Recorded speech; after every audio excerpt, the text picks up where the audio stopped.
আপুনি যদি ৰাতিপুৱা শুই উঠাৰ পৰা গধূলা খোৱালৈ আপোনাৰ ঘৰলৈ অহা আলহী অতিথি ভকত বৈষ্ণৱ বন্ধু বান্ধৱক লগ পালে পৰ চৰ্চা পৰ নিন্দা পৰ সমালোচনা কথা পাতে, যিটো আলোচনাই আনৰ অন্তৰত দুখ দিয়ে।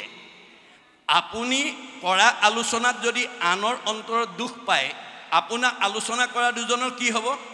ভগৱানে কৈছে পায় পৰপীড়নম। তুমি কাক দুখ দিছা? চবতে ময়ে আছোঁ। যত দেখা ভূত প্ৰাণী সবাহাকে বিষ্ণু মানি, চবতে ময়ে আছোঁ। মোকেই দুখ দিবা, মোকেই আঘাত দিবা, মোকেই অন্যায় কৰিবা, মোকেই ঠগিবা, মোৰে সীমা ঠেলিবা আৰু তোমাক মই ভালে ৰাখিব লাগিব। নহ'ব। ভাগৱত শুনি এই বেয়াবিলাক এৰি ভাল ল'বা। বেয়া এৰি ভাল ল'বৰ কাৰণে ভাগৱত শুনিবলৈ আহিব লাগে। বেয়া এৰি ভাল লোৱাটোৱে বৈজ্ঞানিক দৃষ্টিভংগী। সেইকাৰণে দাৰ্শনিক পণ্ডিতে কৈছে bed is bed and good is good, do bed never never and do good ever ever. বেয়াটো সদায় বেয়া, তাক ত্যাগ কৰিবা। ভালটো সদায় ভাল, তাক আঁকোৱালি ল'বা। আৰু কপিলে মাকক কৈছে জীৱৰ দুৰ্ভেদ্য পাশ সংগ হয় কিন্তু দুৰ্জনৰ সংতে জীৱে লাগে। মা, তুমি যদি জীৱনত ভাল মানুহ হ'ব খুজিছা, বেয়া মানুহৰ সংগ ত্যাগ কৰিবা। সেই সংগ নিতে যদি কৰে সাধুত, মুখ্যৰ দুৱাৰ তেবে হুৱে মুকুট। আজিৰ দৰে যদি আমি এক ক্ষণ 4 মিনিট মনত ৰাখিব, আমাৰ গুৰুজনাৰ দৰ্শন মতে, ভগৱানৰ বাক্যৰ মতে আমি 24 ঘণ্টাত আমাৰ ঘৰখনৰ প্ৰতিজন সদস্যই 4 মিনিট সময় যদি ঈশ্বৰৰ কথা কোৱা শুনা গোৱাত যদি দিব পাৰে, আপোনাৰ জীৱন সফল হৈ যায়। 4 মিনিট সময় যদি দিব নোৱাৰে, আপোনাৰ জীৱন সাৰ্থক নহ'ব। মনত ৰাখিব কথাটো। এইকাৰণে তেওঁ প্ৰথমতে ঈশ্বৰক কি কৰিছে? গুণ বৰ্ণনা কৰিছে। জয় জয় কৃষ্ণ যাৰ স্মৰণ মংগল। যাৰ নাম স্মৰণ কৰিলেই মংগল আহে। সুমংগলেই অমংগল জানা কৃষ্ণ বিনে, অমংগলেই সুমংগল কৃষ্ণৰ কীৰ্তনে। আপোনাৰ মানসিকভাৱে পাৰিবাৰিক জীৱনত, দাম্পত্য জীৱনত, যুগ্ম জীৱনত, সামাজিক জীৱনত কিবা দুখে আপোনাক আক্ৰান্ত কৰিছে, ঈশ্বৰৰ নাম লগে লগে ভাল হৈ যাব। মনত ৰাখিব। এক নিয়ম কৈ আছে মাত্ৰ। তাৰপিছত কৈছে হেনয় পৰমানন্দ মাধৱক নিথে, যিজনে আমাক পৰম আনন্দ দিব পাৰে। কৃষ হেন শব্দ এইটো পৃথিৱী বাচক ভৈল, ন আনন্দত প্ৰৱৰ্তয়, দুয়ো এক পদ ভৈলে পৰম ব্ৰহ্ম ৰূপ কৃষ্ণ, নাম আনন্দক মাত্ৰ কয়। কৃষ্ণ নামে আমাক আনন্দ দিয়ে। আপুনি দিনটোত যিমান কৃষ্ণ বুলি ক'ব পাৰিব, সিমানেই আনন্দ আপোনাৰ মনলৈ গুচি আহিব। মনত ৰাখিব কথাটো। গতিকে আমি সদায় বুলি কৈছে হেনয় পৰমানন্দ মাধৱক নিত, সুমৰিও নৰ নিৰন্তৰে একচিত। একান্ত চিতে যাতে ভগৱন্তৰ নাম আমি খাওঁতে শুওঁতে উঠোঁতে লৰোঁতে বহোঁতে ল'ব পাৰোঁ, তাৰ কাৰণে গুৰুত্ব দিব লাগিব দেই। আমি অভ্যাস কৰিব লাগিব। আমাৰ দাৰ্শনিক পণ্ডিতে কৈছে you have to keep the practice of remembrance, নাম স্মৰণ every day every hour rather every second. 24 ঘণ্টাত 1 ছেকেণ্ড হ'লেও আপোনাৰ ঘৰখনৰ সকলো সদস্যৰ মুখত যাতে 1000টা নামৰ পৰা এটা নাম, 1000 এফাকি ঘোষাৰ পৰা এফাকি ঘোষা যাতে গাব পৰাকৈ আপোনালোকে অভ্যাস কৰিব লাগিব। When a strong habit is formed by unceasing practice throughout the period of life, then it would be easy to remember God at the time of the death. তেতিয়া আমাৰ মৰিবৰ সময়ত কৃষ্ণৰ নাম অনগল আহিব। জং জং অপিস্মৰণ ভাৱং তেজতে অন্তে কলে বৰম, তম তমেই বৈতি কণ্ঠে সদাতত ভাৱ ভাবিত। আপুনি যদি যাবৰ সময়ত কৃষ্ণৰ নাম ল'ব পাৰে, মুখে বোলে ৰাম, হৃদয়ে ধৰা ৰূপ, এতেকে মুকুতি পাইবা কহিলো স্বৰূপ। আপুনি এতিয়াৰ পৰা অভ্যাস কৰিব লাগিব। তেতিয়াহে মুখত ঈশ্বৰৰ নামটো আহিব। আৰু ঈশ্বৰৰ নাম আহিলে, ৰূপ আহিলে আমাৰ জীৱই গতি পাব। এই কথাটো আমাক কৈ আছে। তাৰপিছত কৈছে কৃষ্ণ কথা অমৃতক পিও সাৱধানে। আজি আপোনালোক সকলোৱে ভাগৱত শুনিবলৈকে আহিছে। 100%, 100% আজি আমাৰ পুণ্য হ'ব। আপোনালোকে সেইটো বাদেই দিয়ক। আজিৰ এই অনুষ্ঠানলৈ ভাগৱত নাম গাবলৈ শুনিবলৈ অহাসকলক যদি বাটত কোনোবাই দৈব্যবশে দৰ্শন পৰ্শন হৈছে, গোৱাটোতো দূৰৰ কথাই, আপোনালোকে এই নাম গাবলৈ ভাগৱত শুনিবলৈ উদ্দেশ্য কৰি অহাসকলক যদি কোনোবাই যদি বাটত সৌভাগ্যক্ৰমে দৰ্শন হৈছে, পৰ্শন হৈছে, সংলাপ হৈছে, তেতিয়াহ'লে তেওঁ ইমান পুণ্য হয়, গা নধুলেও হয় বুলি কৈছে। বেদে কৈছে, মনত ৰাখিব, বৈষ্ণৱালয় সমীপ স্থান বিষ্ণু সেৱাৰ্থে গতান চাণ্ডালান পতিতান স্পৃষ্টুৱা ন স্নান মাছৰে। নামঘৰৰ কাষত বাস কৰা লোক, হৰি কথা শুনিবলৈ যোৱা লোকক দৈব্যবশে যদি দৰ্শন পৰ্শন স্পৰ্শন হয়, ইমানেই পুণ্য হয়, নাম তেওঁ গা নুধুলেও হয়। মনত ৰাখিব সেই কথাটো। একাদশ স্কন্ধ ভাগৱতত বিদুৰে উদ্ধৱক উদ্দেশ্যি কৈছিল, কৃষ্ণক বৈকুণ্ঠলৈ পঠিয়াই খৰমজোৰ মূৰত লৈ উচুপি উচুপি কান্দি যেতিয়া আহি আছিলে, প্ৰায় 14 বছৰ কাল তীৰ্থ পৰ্যটন কৰি বিদুৰ ঘৰৰ অভিমুখে আহি আছিলে। যমুনা নদীৰ পাৰতে দুইজনৰ দেখা দেখি হ'ল। দেখা দেখি হৈ বিদুৰে উদ্ধৱক কৈছে, উদ্ধৱ তুমি মহাভাগ্যৱান, তুমি কৃষ্ণক দৰ্শন কৰিলা, পৰ্শন কৰিলা, সংলাপ কৰিলা। মই দুৰ্ভগীয়া, কিন্তু ভগৱানে মোক এটা সুবিধা দিলে। তুমি যিহেতু কৃষ্ণক দৰ্শন পৰ্শন সংলাপ কৰি আহিছা, তোমাক চুলেও মই সমান পুণ্য ভাগী হ'ম। কৃষ্ণপদ পৰশীয়া আশী আছা বাপ, তোকচুই হওঁ মই পৰম নিষ্পাপ। ঐ বন্ধু উদ্ধৱ সাৱতি ধৰ মোক, শুনি দশগুণে উধাই উদ্ধৱৰ সুখ। উদ্ধৱে তেতিয়ালৈকে জনা নাছিল যে কৃষ্ণ কথা শুনাজনক দৰ্শন পৰ্শন হ'লে আনৰো পুণ্য আৰ্জন হয়। এতিয়া আপোনালোকৰ ঘৰৰ এজন বা দুজনে আহিছে, বাকীসকল ঘৰত আছে। কিন্তু আমাৰ ভাগৱতে কৈছে, যিবা পঢ়ে যিবা শুনে, শুনাৱৈ আনক, পাপচাৰী সিও যায় বিষ্ণুৰ স্থানত। আপোনালোকে আজি শুনা কথা দুই এটা মনত ৰাখি গৈ ঘৰত যদি কয়গৈ, ঘৰত থকাকেইটাই যদি শুনে, আপুনি ইয়ালৈ আহি যিমান পুণ্য পাব, তেওঁলোকে ঘৰতে থাকি সিমানেই পুণ্য পাব। এয়া বিজ্ঞানসন্মত ধৰ্ম মহাপুৰুষে দিছে দেই, মনত ৰাখিব। বিজ্ঞানসন্মত ধৰ্ম। এজন মানে খৰখজুতি হোৱা সংক্ৰামক ৰোগীক যদি আপুনি চুৱে, তেওঁ শোৱা বিচনাত যদি শুৱে, তেওঁ পিন্ধা কাপোৰ যদি পিন্ধে, ভাল মানুহ গালৈ সংক্ৰামক ৰোগটো সংক্ৰমিত হয়। এইটো যদি বিজ্ঞানসন্মত সত্য কথা হয়, কাৰণ তেওঁৰ পিন্ধা কাপোৰত তেওঁৰ বেমাৰৰ অনুৰেণু লাগি থাকে, আৰু তাকে যদি কোনোবাই চুৱে বা বহে বা তাৰ বিচনাত শুৱে, তাৰ গালৈ গুচি যায়। এইটো যেনেকৈ বিজ্ঞানসন্মত বাস্তৱ সত্য। সন্ত মহন্ত ভক্ত বৈষ্ণৱ যিখন ঘৰলৈ যাব, য'ত বহিব, য'ত শুব, যি পিন্ধিব, তেওঁক যদি দৰ্শন পৰ্শন হয়, তেতিয়া আমাৰ পুণ্য আহি যাব। মনত ৰাখিব কথাটো। সেইকাৰণে আমাৰ গৃহত ভকতৰ পদধূলি পৰিব লাগে বুলি ভাগৱতত কৈছে, কীৰ্তনত ঘোষাত লিখিছে। 4ৰ্থ স্কন্ধ ভাগৱতত পৃথু প্ৰভুৱে কৈছে, যাহাৰ গৃহত নুহি উপগত, একান্ত হৰি ভগত, তাৰ গৃহ ছয় সৰ্পৰ আলয়, মহন্তৰ ইটো মত। আমাৰ ঘৰত যদি ভকতৰ পদধূলি নপৰে, সেইখন ঘৰ সাপৰ গাত খং ৰাগ ঈৰ্ষা হিংসা কুৰ্চুত কপট মনোমালিন্য ইত্যাদিভাৱে ক্ৰিয়া কৰিব। মনত ৰাখিব কথাটো। সেইকাৰণে আজিৰ দৰে ভকতৰ পদধূলি আমাৰ ঘৰখনত পেলাব লাগে। পাৰিলেতো সদায়, নোৱাৰিলে সপ্তাহত, নোৱাৰিলে মাহেকত, নোৱাৰিলে মানে 3 মাহত, নোৱাৰিলে 6 মাহত, নোৱাৰিলে বছৰেকত এবাৰ হ'লেও। গৃহস্থী ধৰ্ম সংঘ অনাসংঘ বামুণীয়া কীৰ্তনীয়া সত্ৰ সমাজ বুলি নহয়। শংকৰদেৱে ভাগৱত ধৰ্ম কোনো জাতি জনগোষ্ঠীৰ কাৰণে কৰা নাই। বিশ্বৰ জীৱশ্ৰেষ্ঠ মানুহ তৰণৰ কাৰণে ভাগৱতৰ নীতিবিলাক বান্ধি থৈ গৈছে, আৰু ভাগৱতৰ দ্বাৰা তেওঁ জগতবাসী জীৱশ্ৰেষ্ঠ মানুহক আহ্বান জনাইছে। কি বুলি? উবা নৰলোক হৰি ভজিউক, ধৰা ইটো উপদেশ, এৰা আলজাল জীৱা কটকাল, জৰা ভৈল পৰৱেশ। তেওঁ অসমত আৱিৰ্ভাৱ হৈ উবা অসমৰ মানুহ, উবা ভাৰতৰ মানুহ, উবা সংঘ অনাসংঘ বামুণীয়া কীৰ্তনীয়া সত্ৰ সমাজৰ বুলি আহ্বান জনোৱা নাই, বিশ্বৰ মানৱক লৈ আহ্বান জনাইছে। পৃথিৱীৰ য'তেই জন্মগ্ৰহণ কৰক, ঈশ্বৰক ভজিবই লাগিব। এই আহ্বানৰ ওপৰত সঁহাৰি জনাই মহাত্মা গান্ধীয়ে মন্তব্য দি গৈছে। কি বুলি?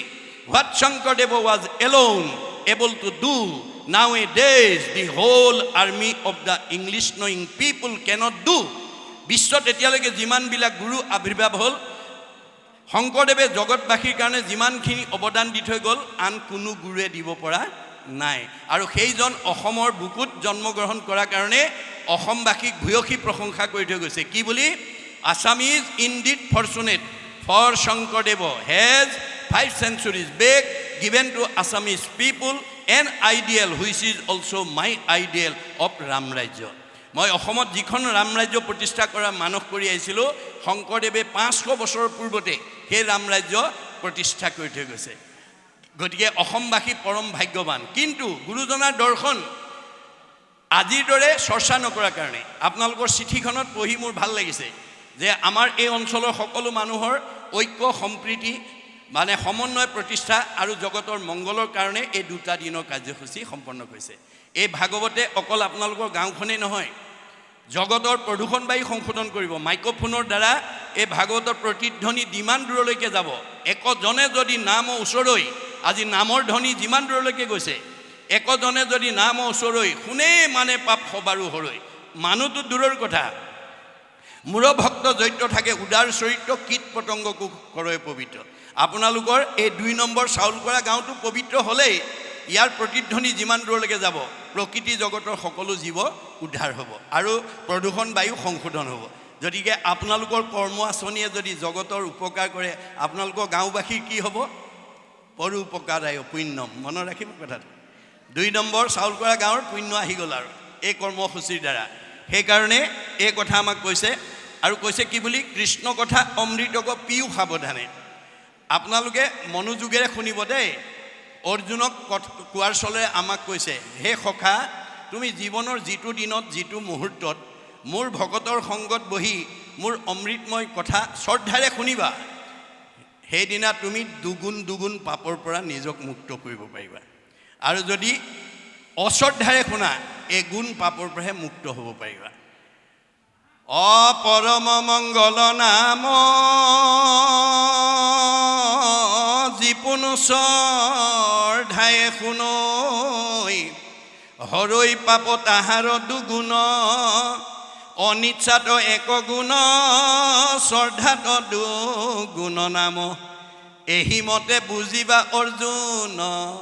আজি ইয়ালৈ অহা সকলোৱে যদি একান্ত মনে শুনে দুগুণ পাপৰ পৰা নাহো। কিন্তু ভগৱানে আকৌ অৰ্জুনক ৰহস্য এটা কথা কৈছে কি বুলি? যে 2 নম্বৰ চাউলকৰা গাঁৱৰ এই ভাগৱত বাখ্যালৈ আমন্ত্ৰণ কৰি অনা সকলোৱে যদি একান্ত মনে শুনি দিয়ে, চবকে যদি মই সমান পুণ্য দি পেলাই বৈকুণ্ঠলৈ পঠিয়াই দিবলগীয়া হয়, 2 নম্বৰ চাউলকৰা গাঁৱত মোৰ মায়াৰ বজাৰখনেই বন্ধ হৈ যাব। কাৰণ মই জীৱবিলাকক লৈহে খেলা কৰি আছোঁ। গতিকে ভাগৱত শুনিবলৈ অহা কাৰোবাক মই মোৰ মায়া নামৰ শক্তি এটা পঠাই পেলাই ভাগৱত শুনাৰ পৰা গ্ৰাম্য কথা পঠাই দিম, চাহ তামোল খোৱা কথা ভবাই দিম, ঘৰত এৰি থৈ অহা কথাকেইটা ভবাই দিম, ল'ৰা ছোৱালীৰ কথা ভবাই দিম। ৰীতে হং য়ৎ প্ৰতীয়েত ন প্ৰতীয়েত স্বাত্মানি তৎ অবিদ্যাত্মানো যথা যভাসো যথা তমঃ। গতিকে মায়া নামৰ শক্তিয়ে যাতে আমাক ভাগৱতৰ কথাৰ পৰা মনটো যাতে আনফালে লৈ যাব পৰা নহয় তাৰ কাৰণে সাৱধান হ'ব। মনটো অঁতৰাই নিলেই নম্বৰ কমাই দিব আপোনাৰ মনটো। সেইকাৰণে কৈছে কৃষ্ণ কথা অমৃতক পিও সাৱধানে। সাৱধানতা অৱলম্বন কৰিব, তেতিয়া লাভ হ'ব। যদি অন্যমনস্ক হৈ শুনে আপুনি লাভৱান নহ'ব। আপুনি বাস্তৱত যদি চাই, স্কুল একেখনেই, 10ম মানৰ ছাত্ৰ ছাত্ৰী, পঢ়ুৱা মাষ্টৰ একেখনেই, প্ৰশ্ন কাকত একেখনেই, কিন্তু ফলাফল বেলেগ বেলেগ।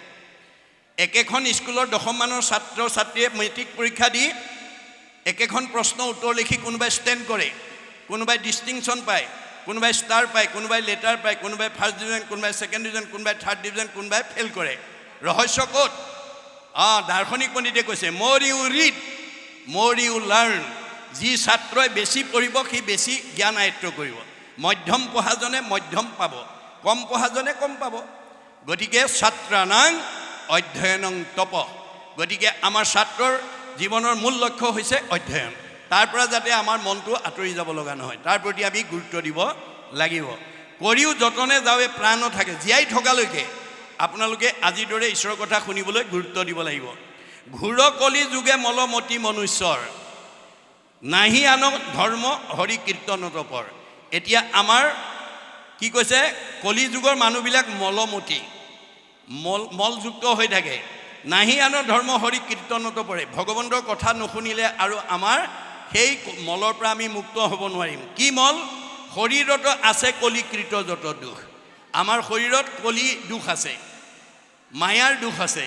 গতিকে আমাৰ কলিমল আৰু মায়ামলে আমাৰ মনৰ দুটা ফালে আচ্ছাদন কৰি ৰাখে শাস্ত্ৰৰ মতে।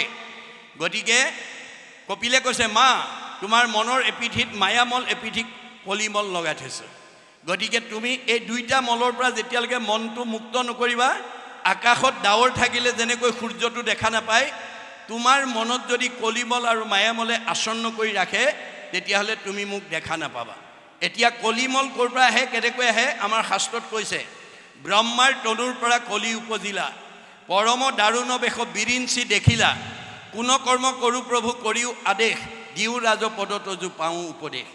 বোলে ব্ৰহ্মাৰ দেহৰ পৰা কলি উৎপত্তি হৈ বাপেকক দাবী কৰিছে। দেউতা জন্ম দিলেই নহ'ব, ভোগৰ সামগ্ৰী গোটাই দিয়া। যিটো পুত্ৰই জন্ম হৈয়ে বাপেকক ভোগৰ সামগ্ৰী বিচাৰিলে, শুনিয়া ব্ৰহ্মাচাৰী মুখে গুণিয়া চাহিলা, তাৰো ভাৱ দেখি তাক কলি নাম দিলা। যে ল'ৰাটোৱে যেতিয়া জন্ম হৈ বাপেকক ভোগৰ সামগ্ৰী বিচাৰিছে, 4খন মুখেৰে ভাবি পেলাই তেওঁ নামটো থলে কলি। আৰু সামগ্ৰী গোটাই দিলে কি? মলিনী নলিনী নামে 2 ভাৰ্যা দিলা, দুহান্তৰ হন্তে 4 পুত্ৰ উপজিলা। বাহ্যিকত 2গৰাকী ভাৰ্যা, আধ্যাত্মিকত ৰাগ দেশ, দুটা সামগ্ৰী দিলে। তাৰ পৰা কি হ'ল? 4জন পুত্ৰ জন্ম হ'ল। আপোনালোকৰ হৈছে নেকি চাব। কলিৰ পুতেককেইটাৰ নাম কি? কাম, ক্ৰোধ, লোভ, মোহ 4 পুত্ৰ জাত। গৰ্ব অহংকাৰ 2 মন্ত্ৰী যে সাক্ষাৎ। কাম, ক্ৰোধ, লোভ, মোহ 4টা কলিৰ পুতেক। গৰ্ব অহংকাৰ মানে বুদ্ধি দিয়া মন্ত্ৰী। দম্ভ, দেশ, ঈৰ্ষা, অসূয়াক 4জন সেনাপতি পাতি দিলা ব্ৰহ্মাৰ বচন। এইকেইটাক সেনাপতি পাতি দিলে আগৰণুৱা। হিংসা, পৈক্ষণ্য, ঈৰ্ষা, মদ মৎসৰক লহকৰ পাতি দিলা কলি দুৰ্মদক। এইকেইটা গুণক লগৰীয়া পাতি দিলে। এই সেই কলি পৰিয়ালৰ 16জনীয়া সদস্য। ক'ত থাকে? মনৰ লগত থাকে এহি 16জন, তৰিবে নোৱাৰে লোক এহিহে কাৰণ। এই কলিৰ 16টা বেয়া গুণ যাৰ মনত আছে, সি ডেকা ল'ৰাই হওক, গাভৰু ছোৱালীয়ে হওক, বোৱাৰীয়ে হওক, শাহুৱে হওক, পিতৃয়ে হওক, মাতৃয়ে হওক, আজিৰ দৰে অনুষ্ঠানলৈ আহিব নোৱাৰে, ঈশ্বৰৰ কথা শুনিব নোৱাৰে, ভাল চিন্তা কৰিব নোৱাৰে। এইটো মনৰ এপিঠিমল। আন পিঠিত মায়ামল। মায়াৰো 16টা বেয়া গুণ আছে শাস্ত্ৰ মতে। দম্ভ, দৰ্প, পৰ, নিন্দা, অভিমান, তিৰস্কাৰ, লোভ, মোহ, কাম, ক্ৰোধ, গৰ্ব, অহংকাৰ, হিংসা, কামনা, আশা, হঠ, ব্যভিচাৰ, এহি 16 গোটা পুত্ৰ জানিবা মায়াৰ। এই 16টা বেয়া গুণ মায়াৰ। ক'ত থাকে? মনৰ লগত থাকে এহি 16জন, তৰিবে নোৱাৰে লোক এহিহে কাৰণ। এতিয়া কলিৰ 16টা, মায়াৰ 16টা, 2 × 32টা বেয়াভাৱে যাৰ মনটো আচন্ন কৰি থাকিব, সি কেতিয়াও সৎ চিন্তা কৰিব নোৱাৰিব। মাকে ক'লে উপায়? উপায় আছে। মনশুদ্ধি আদি কৰি যতেক আশ্ৰয়, সৎসংগ সবাৰো মূল জানিবা নিশ্চয়। কাপোৰৰ মলি গুচাবলৈ যেনেকৈ চাবোন চাৰ্ফ ব্যৱহাৰ নকৰিলে নহ'ব, আমাৰ মায়ামল আৰু কলিমলৰ পৰা মনটো শুদ্ধ কৰিবলৈ আজিৰ নিচিনা সাধুৰ সংগলৈ আমি আহিব লাগিব। সাধুৰ সংগলৈ নহা পৰ্যন্ত আমাৰ মনৰ মলি কেতিয়াও আঁতৰ নহয়, মনত ৰাখিব। গতিকে সেইকাৰণে কৈছে নাহি আনৰ ধৰ্ম। এতিয়া কৈছে যে শৰীৰত আছে কলি কীৰ্তযত দুখ, গুচুক প্ৰথমে কৰা হৰি হৰি ঘোষ। গতিকে ঈশ্বৰৰ নাম যেতিয়া আপুনি ঘোষণা কৰিব, কৰ্ণপথে ভকতৰ হিয়াত প্ৰৱেশী হৰি, দুৰ্বাসনা হৰে সমস্তই। জলৰ যতে কমল যেহেন শৰতকালে, স্বভাৱতে নিৰ্মল হয়। খালী বটলত পানী ভৰালে যেনেকৈ তাৰ ভিতৰৰ বায়ুটো ওলাই যাবলৈ বাধ্য হয়, এইটো যেনেকৈ বিজ্ঞানসন্মত বাস্তৱ সত্য। যাৰ কাণেদি কৃষ্ণ কথা সোমাব, তাৰ ভিতৰত থকা বেয়া ভাৱবিলাক ওলাই যাবলৈ তেনেকৈ বাধ্য হয়। এই কথাখিনিৰ প্ৰতি আমি গুৰুত্ব দিব লাগিব আৰু ল'ৰা ছোৱালীক এই কথাখিনি আমি বুজাই দিব লাগিব।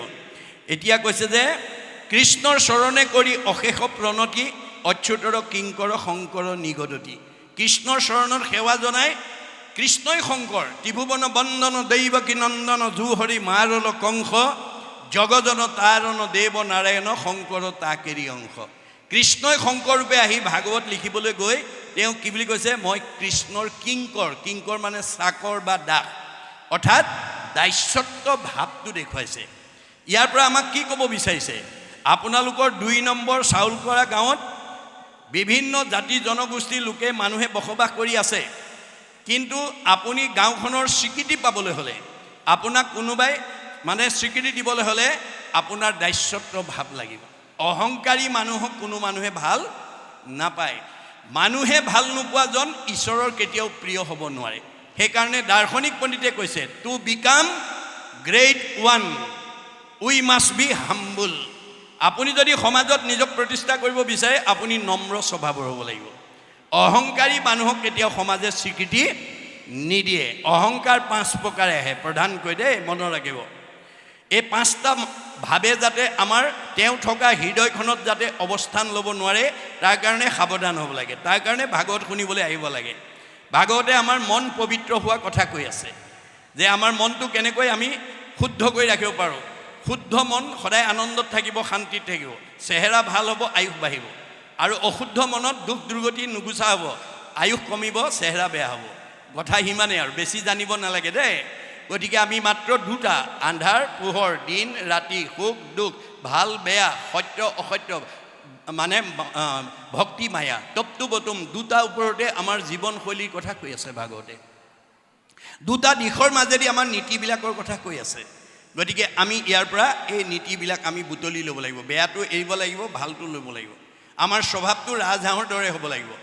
ৰাজহাঁহৰ স্বভাৱ কি? নীৰ এৰি ক্ষীৰ খায়।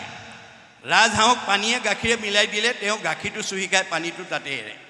আমাৰ ভকতৰ হ'ল য'তেই নাযাওক ভালটো বুটলি আনিব, বেয়াটো এৰি থৈ আহিব। আমাৰ এতিয়া এই কথাটো নজনা বহুত মানুহে ভালটো এৰে, বেয়াটো লৈ আহে। আপুনি বেয়া কথা এটা যেতিয়া লৈ আহিব, আনক নোকোৱালৈকে আপুনি শান্তি নাপাব। আকৌ কওঁতে কাণে কাণে ক'ব আকৌ কি বুলি মোৰ কথা নক'বা দে। সেইটো তোৰ কথা যদি ক'বই নালাগে, তই এই বাহাৰখন মোৰ ওপৰত কেলৈ দি দিলি? সেই বেয়া কথাটো আনি মোক কিয় শুনালিহি? গতিকে এতিয়া আমাৰ ভাগৱত নজনা মানুহে বেয়াটোহে বুটলি আনে, ভালটো এৰি থৈ আহে। আমাৰ স্বভাৱটো মৌ মাখিৰ দৰে হ'ব লাগে। মৌ মাখি 20টাতো পৰে, কিন্তু মৌচাক বনাব পৰা বস্তু তাৰ পৰা সংগ্ৰহ কৰে। কুদু বৰল পাৰিজাত ফুলতো পৰে, কিন্তু তেওঁলোকে বিহটোহে আনে। গতিকে আমাৰ কুদু বৰলৰ স্বভাৱ এৰি মৌ মাখিৰ স্বভাৱ হ'ব লাগিব, ৰাজহাঁহৰ স্বভাৱ হ'ব লাগিব। ভাগৱত শুনিবলৈ আহি আমাৰ মনটো শুদ্ধ কৰিব লাগিব। বছ ইমানেই কথা। এতিয়া কৈছে যে দ্বিতীয় স্কন্ধৰ কথা শুনি উৎসুকে, বহুত আগ্ৰহেৰে শুনিবলৈ কৈছে। কিউৰিঅচিটি অফ মাইণ্ড, কৌতূহলী মন এটা লৈ শুনিব। ইয়াৰ পিছত কি ক'ব, ইয়াৰ পিছত কি ক'ব, এনেকুৱা ভাৱ এটাৰে সৈতে আপোনালোকক আহ্বান জনাইছে। নিৰপতিৰ প্ৰশ্ন পাছে শুনি মুনি সুকে, কৃষ্ণপদ পংকজক হৃদয়ত ধৰি, দিলন্ত সিদ্ধান্ত তাক সাধুৰ বাদ কৰি। গতিকে সুকে পৰীক্ষিতক প্ৰশংসা কৰিছে। কি বুলি? ধন্য নৰপতি মতি উত্তম তোমাৰ, পুছিলাহা যিটো কথা সংসাৰতে সাৰ। মিৰমান মানুহে মৃত্যুৰ পৰা নিজক বচাবলৈ কি কাম কৰিব লাগিব, কি কৰিব লাগিব? এয়া আছিল পৰীক্ষিতৰ প্ৰশ্ন। এই প্ৰশ্ন শুনি পেলাই মানে শুকদেৱে কি বুলি কৈছে? ধন্য নৰপতি মতি উত্তম তোমাৰ, তুমি ধন্য, তোমাৰ উত্তম মন। পুছিলাহা যিটো কথা সংসাৰতে সাৰ, যিটো প্ৰশ্ন তুমি মোক সুধিলা সংসাৰতে সাৰ প্ৰশ্ন কৰিলা। লভিলা মুকুতি তুমি তাহাৰো কি মুখ্যৰো সাধন ইটো জগতৰে হিত।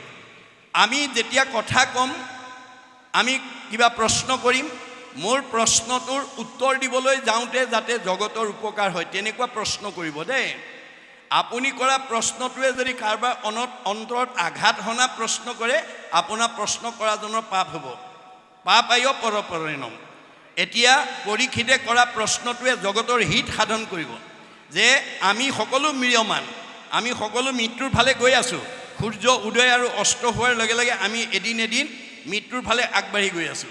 গতিকে আমাৰ মৃত্যুটো স্বাভাৱিক। গতিকে আমি মৃত্যুমুখী মানুহে কি কৰিলে আমি মৃত্যুৰ পৰা নিজক উদ্ধাৰ কৰিব পাৰিম? এয়া আছিল প্ৰশ্ন। সেইকাৰণে কৈছে যে মুখ্যৰো সাধন ইটো জগতৰে হিত, লভিলা মুকুতি যিটো তাহাৰো বাঞ্চিত। গতিকে মুক্তি পোৱাৰ পথ তুমি বাছি ল'লা, এইখিনিলৈকে আমাক ক'লে। ইয়াৰ পিছৰ পদে কি ক'ব আমি আকৌ পুনৰ পদবন্ধে আলোচনা কৰিম। বাহক।